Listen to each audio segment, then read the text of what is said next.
संपूर्ण महाराष्ट्रात 2 टप्प्यामध्ये ही मोहीम सुरू होती. हा दुसरा टप्पा सुरू आहे. गेल्या काही दिवसापासून कोल्हापूर जरा हॉट झालेला आहे. त्याच्यामुळे मुंबईतून पण पत्रकार इथे पोहोचलेले आहेत. तसं रोज सकाळी मी बोलतो पत्रकारांशी मुंबईला, जिथे असेन तिथे. आज कोल्हापूरची वेळ आहे. तुमच्या मनात काय प्रश्न आहेत मला माहीत नाही, पण माझा दौरा जो आहे कोल्हापूरचा हा पूर्णपणे संघटनात्मक बांधणीच्या संदर्भातच आहे.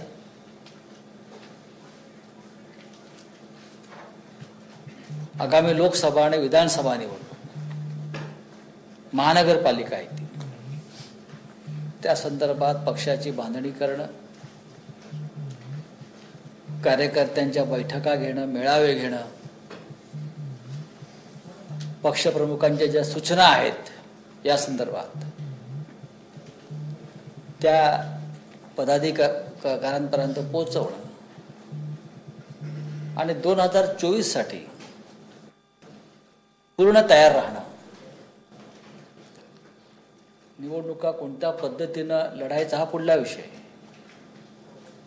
पण त्या लढाईसाठी पक्ष तयार असला पाहिजे, कार्यकर्ता तयार असला पाहिजे. या भूमिकेतून ही शिवसंपर्क मोहीम सुरू आहे.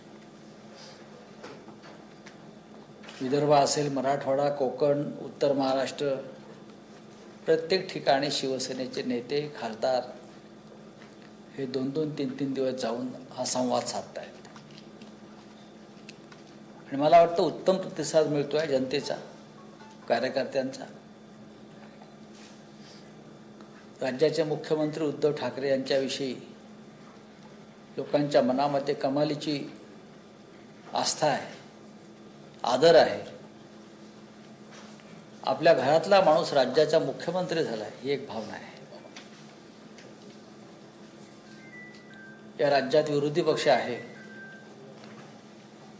पण विरोधासाठी विरोध ही त्यांची भूमिका सातत्याने दिसते.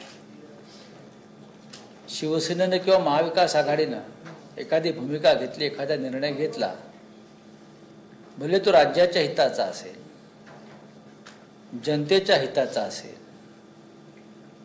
त्याच्यावर टीकाही केलीच पाहिजे असं त्यांनी बहुतेक ठरवून घेतलेलं दिसतंय. शिवसेनेनं राजकीय निर्णय जरी व्यक्तिगत स्वरूपात काही घेतले तरी त्याच्यावर टीका करायची. माननीय उद्धव ठाकरे आणि माननीय शरद पवार यांच्यावर सातत्यानं टीका करायची. यातून नक्की त्यांना काय, कोणता एक आसुरी आनंद मिळतो माहीत नाही, पण मिळत असावा. मनशुद्ध नसली की असा आसुरी आनंद लोक मिळवत असतात. पण त्याची पर्वा न करता शिवसेना माननीय उद्धव ठाकरे यांच्या नेतृत्वाखाली आणि महाविकास आघाडी सुद्धा ठामपणे पुढे चाललेली आहे. 2 दिवस मी कोल्हापूरला आहे. सभा आहेत, बैठका आहेत, भेटीगाठी आहेत. आणि त्यानंतर कोल्हापूर संदर्भातली माहिती मी पक्षप्रमुखांना सादर करेन. बोला, काय आहे का संपलं? काल संभाजीराजेंनी पत्रकार बैठकीत सांगितले की मुख्यमंत्र्यांनी शब्द मोडला. आपण त्याच्यानंतर शब्दाला शब्द लागतं असं म्हणून त्याच्यात बोलणं टाळलं. पण एक मुख्यमंत्र्यांच्या विश्वासार्हतेवर प्रश्न, मुख्यमंत्र्यांच्या विश्वासार्हतेवर प्रश्न निर्माण करण्याचा जो प्रयत्न होतो तो चुकीचा आहे. शिवसेनेची जागा आहे. शिवसेनेचा उमेदवार तिथे येणं किंवा आणायचाच हे आधीच ठरलं होतं. नक्कीच माझ्या माहितीप्रमाणे मुख्यमंत्र्यांनी छत्रपतींना असं सांगितलं होतं, संभाजीराजेंना, पुरस्कृत हा जो विषय आहे त्या संदर्भात मला माझ्या सहकाऱ्यांशी बोलावं लागेल, इतकंच ते बोलले. आणि मला असं वाटतं हा विषय संपलेला आहे. काल संभाजीराजे यांनी त्यांचं मन मोकळं केलं, ते राहू द्या. आता नवीन काय त्याच्यामध्ये? आमचा पक्ष, आमच्या पक्षाचे निर्णय आम्ही घेतो, उद्धव ठाकरे घेतात. त्याने एक निर्णय घेतला की 2 शिवसैनिक पाठवायचे आणि त्यानुसार त्याने निर्णय घेतला. आणि जर 42 मतांचा विषय होता, तुम्हाला जर राजकारणामध्ये करिअर करायचं असेल तर तुम्हाला कोणत्याही राजे महाराजे संस्थानिक जे आहेत राजकारणातले त्यांना कोणत्या तरी पक्षाचा हात धरावाच लागतो. देशभरात जर आपण पाहिलं असेल, अगदी राणा प्रतापाचे वंशज सुद्धा एखाद्या पक्षामध्ये आहेत. राजस्थानमध्ये महाराणा प्रतापांचे, मग जयपूरचं राजघराणं असेल किंवा अन्य, प्रत्येकाचं कुठे ना कुठेतरी एक राजकीय लागेबांधे आहेत आणि राजकीय विचार घेऊनच पुढे जायचं असतं. व्यक्तिगत काही नसतं इथे. आम्ही त्यांना विनंती केली, त्याने स्वीकारली नाही. ठीक आहे, आमच्यासाठी विषय संपला. हा धागा पकडून भाजप तुमच्यावरती टीका करते. ज्या पद्धतीने म्हणतात की शिवाजी महाराजांच्या पुतळ्यासमोर या आणि खरं कोण म्हणताय हे? चंद्रकांत काही गरज? चंद्रकांत दादा पाटील कोण? ते वंशज आहेत का शिवाजी महाराजांचे? पण शब्द ते कोण ठरव? त्यांनी 2019ला मोडलेल्या शब्दाचा आधी आम्हाला खुलासा करावा. शब्द मोडण्याची परंपरा कोणाची आहे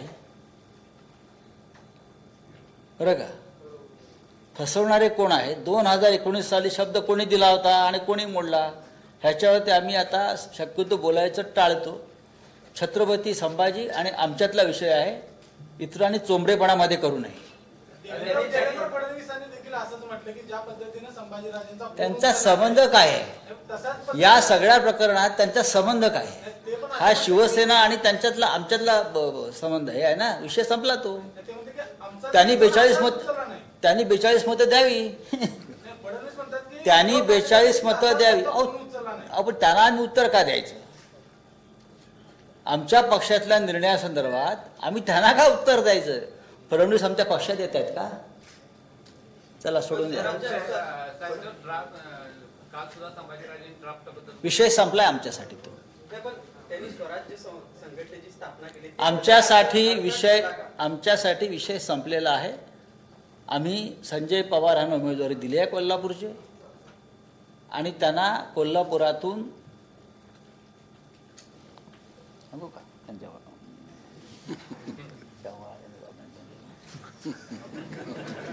आणि त्यांच्यावरती कोल्हापुराच्या सर्व क्षेत्रातून अभिनंदनाचा वर्षा होतो. शिवसेना छत्रपतींच्या घराण्याला आदर देत नाही. छत्रपती शिवाजी महाराज आहेत ना, हे कोणाच्या मालकीचे नाही आहेत. संपूर्ण देशाचे आणि विश्वाचे आहेत, लक्षात घ्या.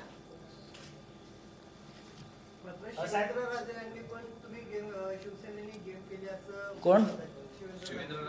ते अपक्ष आहेत का? ते कोणत्या पक्ष? त्याने किती पक्ष बदलले?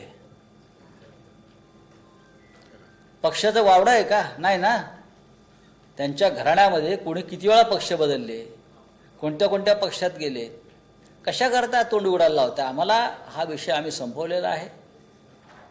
त्यांच्याविषयी आम्हाला प्रेम आणि आदर आहे पहिल्यापासून. त्या गादीविषयी तो तसाच राहील. चंद्रकांत दादांनी काल परवा सुप्रियाताईंविषयी बोलताना मसनात जाण्याची भाषा वापरली. एकूणच आज देखील सामनामध्ये त्यावर आक्षेप दिसतोय. काय एकूणच आक्षेप नाही, आक्षेप कुठे आहे? त्यांचा संस्कारच तो आहे, त्याला विकृती म्हणतो आम्ही. गेल्या काही दिवसापासून त्यांची भाषा ज्या प्रकारची आहे हे त्यांचं वैफल्य आहे. 2024 साली कोण मसणात जाते ते कळेल.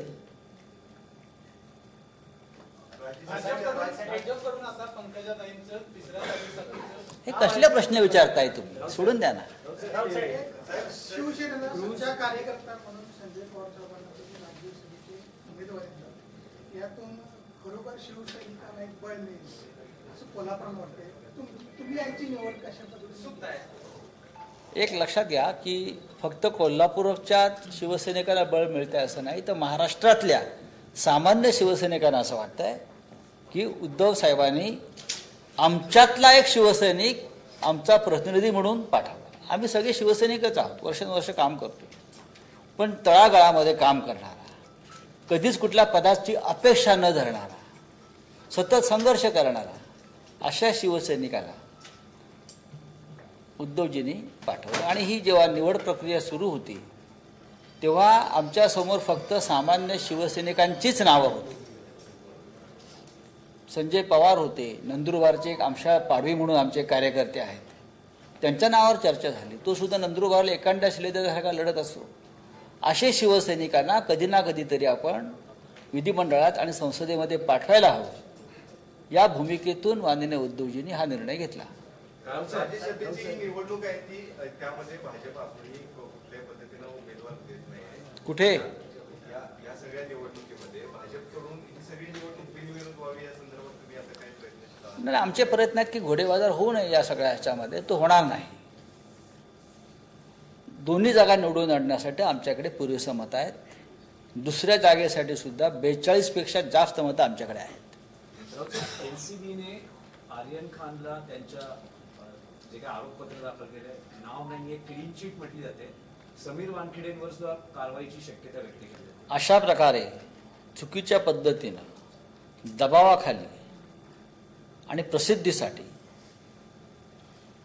जे लोक निरपराधांना गुंतवतात, मग ते ईडी असेल, CBI असेल, NCBI असेल, या प्रत्येकावरती कठोर कारवाई व्हायला पाहिजे आणि ती न्यायव्यवस्थासुद्धा असेल.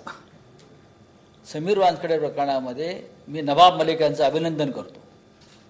राष्ट्रवादी काँग्रेसने केलं की नाही मला माहीत नाही त्यांचं अभिनंदन, पण हा संपूर्ण स्फोट या खोटेपणाचा हा नवाब मलिक यांनी हे प्रकरण समोर आणलं. त्याने ते शेवटपर्यंत लावून धरलं.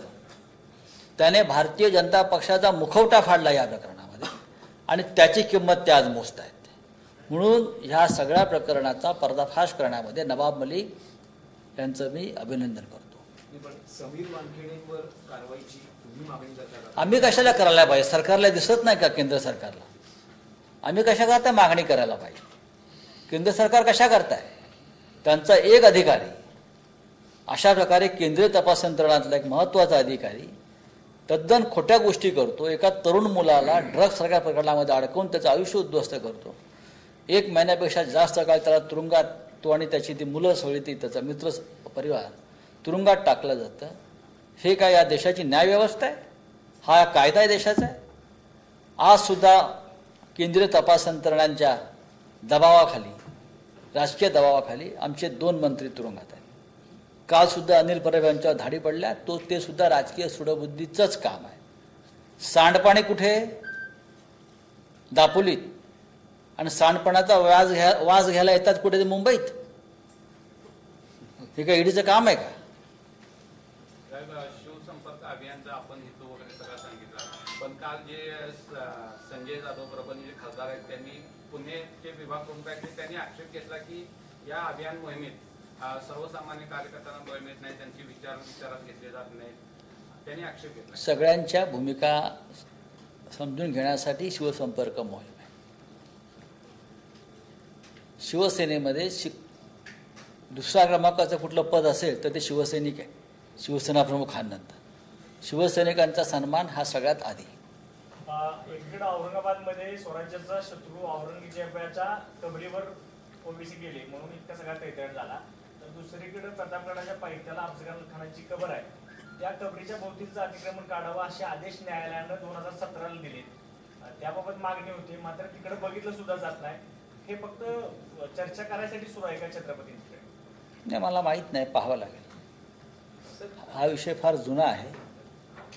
कारण ती कबर माझ्या माहितीप्रमाणे त्या काळामध्ये छत्रपती शिवाजी महाराजांनीच निर्माण केली होती. कबर छोटी होती, मात्र अतिक्रमण झालेलंच आहे. वन खात्याच्या जागेत आहे. नाही, अतिक्रमण दूर केलं पाहिजे. भाजप खासदार ब्रजभूषण यांच्या विरोधात मनसे दादर पोलीस स्टेशनमध्ये तक्रार करते. ज्या पद्धतीनं भाषा राज ठाकरेंच्या बद्दल वापरली त्याबद्दलचं हे प्रकरण. मग ठीक आहे ना, कायदा आहे. कोणाला वाटत असेल की गुन्हा दाखल करावा किंवा तक्रार दाखल करावी तर करावी. 1 दिवसाची बातमी होऊन जाते. नाहीतरी काय बातमीत कशी राहणार? राणा दाम्पत्य आज पुन्हा येते आणि हनुमान चालीसा आज पुन्हा म्हणणार. दुसरा प्रश्न आहे. अजूनही तेच सुरू आहे असं दिसतंय. काय प्रश्न आहे? तुम्हाला पण काय कामधंदे नाही ते? सरकारला आज 2.5 वर्ष पूर्ण होत आहे. हा, मग 2.5 घर आम्ही व्यवस्थित चाललो. पुढली 2.5 घरही चालू. अडीच चालू. आता 2.5 झाली ना, आता अजून पुढली 2.5. अडीच वरच काय परत वाढले. पण 2.5 वर्ष असा 25 वर्ष. मुख्यमंत्री पदाचा काही फॉर्म्युला 2.5 वर्ष. पण संभाजीराजे हे खासदार झाले नाहीत हे फार दुर्दैव आहे. काँग्रेसची इच्छा होती की ते खासदार व्हावेत. काँग्रेसचा नेहमी त्यांना पाठिंबा असेल. नाना पटोले मग काँग्रेसने त्यांना 42 मतं द्यावीत त्यांची. नाना पटोलेंच्या हातामध्ये असेल तर काँग्रेसने अपक्ष संभाजीराजांना 42 मतं द्यावी. आम्ही स्वागत करू. पुन्हा एकदा विचारतो, 2.5 वर्ष झाली आहे तर 2.5 वर्ष असा काही फॉर्म्युला अजिबात नाही. पूर्ण 5 वर्ष ही माननीय उद्धव ठाकरे मुख्यमंत्री असतील आणि सुप्रियाताई सुळे यांनी सांगितलेलंच आहे पुढली 25 वर्षही उद्धव ठाकरेच मुख्यमंत्री असतील. हे सुप्रियाताईंचं वाक्य मी तुम्हाला सांगतो. महाविकास आघाडीमध्ये यावर एकमत आहे. चला, धन्यवाद.